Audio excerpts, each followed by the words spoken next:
क्या आप जानते हैं पिछले बार कि आप चश्मा दिन भी भर दिया में था। औसतन करीब 22,000 बार सांस लेते हैं? कभी गिना नहीं ना? और क्या ये भी कि आपकी अगली सांस के लिए जरूरी ऑक्सीजन का मिलना इस बात पर निर्भर है कि आपसे मीलों दूर किसी समुद्र में एक बड़ी सी शार्क मछली एक छोटी सी मछली को खा पाएगी या नहीं? क्यों यकीन नहीं होता ना? चलिए कोई नहीं, आइए आपको ले चलते हैं एक ऐसी दुनिया में जो आपसे हजारों मील दूर होकर भी आपके अस्तित्व का आधार है। अमेजन देखा हुआ क्या? अमेजन का जंगल दिखाएगा शायद। ये महासागर है, मीलों दूर तक फैला हमारे जीवन का केंद्र, जिसका पानी हर देश की सीमा से परे है। हमें सांस लेने के लिए जरूरी ऑक्सीजन का 50 से 80% इन्हीं समुद्रों के पानी से आता है। ये भी कह सकते हैं कि ये सागर एक विशाल संयुक्त परिवार की तरह है, जिसमें ये सभी जीव एक ही घर में रहते हैं, जैसे मछलियां, mollusc, dolphin, seal, walrus, crustacean, bacteria, समुद्री एनिमोनी और हाँ, ब्लू व्हेल भी, जो पृथ्वी का सबसे बड़ा जीव माना जाता है। और जंतु ही नहीं, इन समुद्रों में पौधों की भी लाखों प्रजातियां पाई जाती हैं।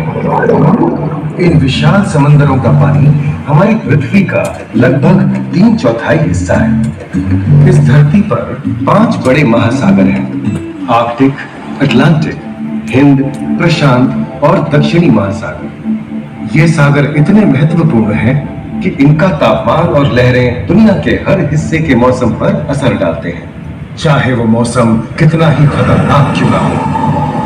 हमारी ही तरह पानी के नीचे पनपता हर जीवन सूरज की रोशनी पर निर्भर है। जी हाँ जनाब, सिर्फ ये जंतु, मछलियां, पेड़ पौधे ही नहीं, बल्कि बैक्टीरिया जैसे सूक्ष्म जीव भी सूरज से ऊर्जा पाकर खिलखिला उठते हैं। ये देखो मिस्टर ऊदबिलाव, कितने मजे ले रहा है। देखा इसे, अपने चेहरे की पोजीशन ऐसे बदल रहा है जैसे किसी स्पा में स्टीम ले रहा हो। और वो चली मैडम व्हेल इठलाते हुए सन बाथ लेने। और ये जोकर मछली यानी क्लाउन फिश, ये तो गाना भी गाती है भाई, बिना किसी सुरताल के। हाँ, ये रात समुद्री जानती है और कोई खतरा महसूस होने पर ये कभी घुर्राती है और कभी चहकती है। क्लाउन फिश है ना। और ये डॉल्फिन हमारे स्मार्टफोन से भी ज्यादा स्मार्ट है। ये अपनी आवाज का इस्तेमाल सोनार की तरह करके एकदम सही दिशा में तैरती और एक दूसरे को संदेश भेजती है। जी हाँ, ईमेल या व्हाट्सएप से भी तेज। निर्मला चट्टानें यानी कोरल रीफ दुनिया की सबसे विविध इकोसिस्टम्स में से है। इन चट्टानों को अक्सर समुद्र के वर्षावन कहा गया है। आई, समुद्र में वर्षा, अजीब बात है ना? अरे दरअसल इनका नाम इनके आसपास बसे इन जीवों की विविधता के कारण पड़ा है। इनमें से कुछ मूंगे गर्म उथले समुद्र में, तो कुछ ठंडी अंधेरी गहराइयों में रहकर हमारे इकोसिस्टम के संतुलन को बनाए रखते हैं। पौधे हमारे इकोसिस्टम का एक बहुत ही महत्वपूर्ण हिस्सा है और पानी में ऑक्सीजन का सबसे बड़ा स्रोत है।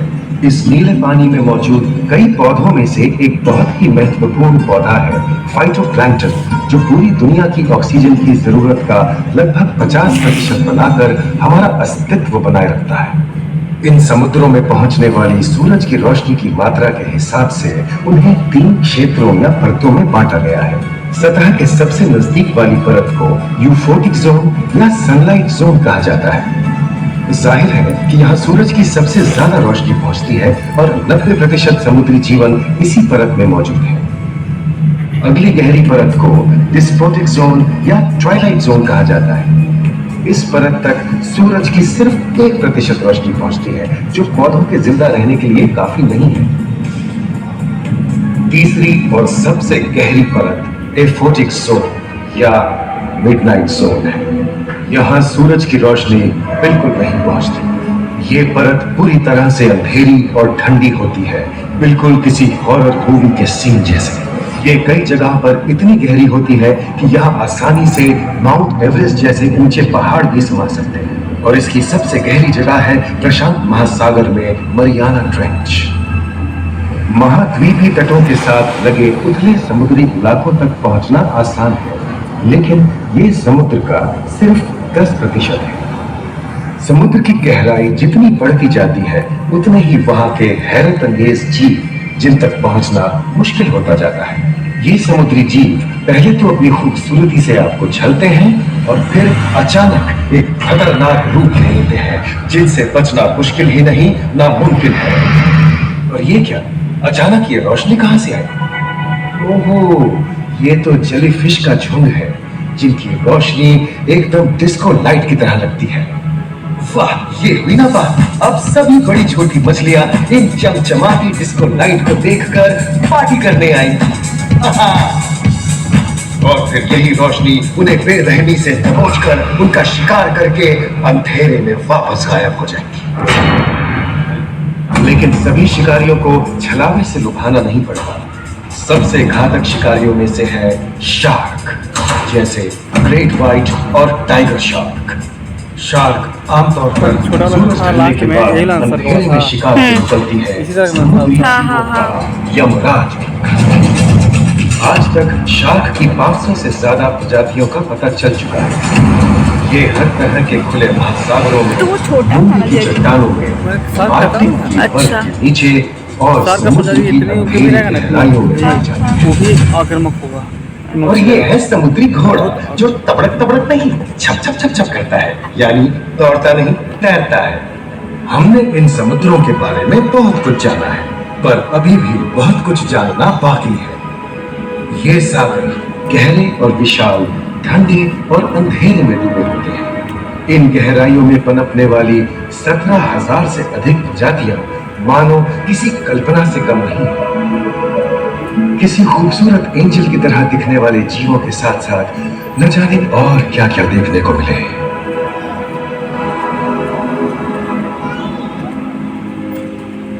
इन विशाल सागरों के इकोसिस्टम इनके बाहर तक फैले हैं। खारे पानी की खाड़ियां समुद्रों, समुद्र तटों और नमकीन दलदली इलाकों तक।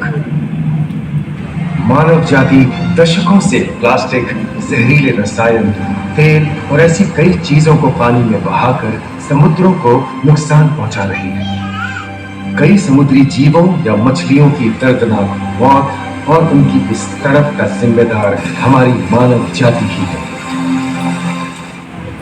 पिछले कुछ दशकों में वैज्ञानिक पैमाने पर सामने आए खतरों में से एक बड़ा जलवायु परिवर्तन है, जिससे महासागर गर्म हो रहे हैं और ग्रीन हाउस गैसों की अधिकता और ऑक्सीजन की कमी के कारण इन समुद्रों का अम्लीकरण हो रहा है। सागरों के इस तरह गर्म होने से पानी का स्तर बढ़ गया है और बर्फ की चादर पिघल रही है। इस विनाशकारी बदलाव के परिणाम स्वरूप समुद्री जीवन खत्म हो रहा है और पूरे इकोसिस्टम के लिए ऐसे खतरनाक हालात हम ही पैदा कर रहे हैं। हमारी आने वाली पीढ़ी का भविष्य इस बात पर निर्भर करता है कि क्या हम आज अपने निजी जीवन से प्लास्टिक को हटाने जैसा छोटा कदम उठा सकते हैं, या फिर हम बड़े स्तर पर सख्त नियम बनाकर उन्हें लागू करें, जिससे समुद्री संसाधनों का दोहन और प्रदूषण कम हो। याद रखिए, बात हमारे अस्तित्व की है तो बदलाव की शुरुआत भी हमें ही करनी है।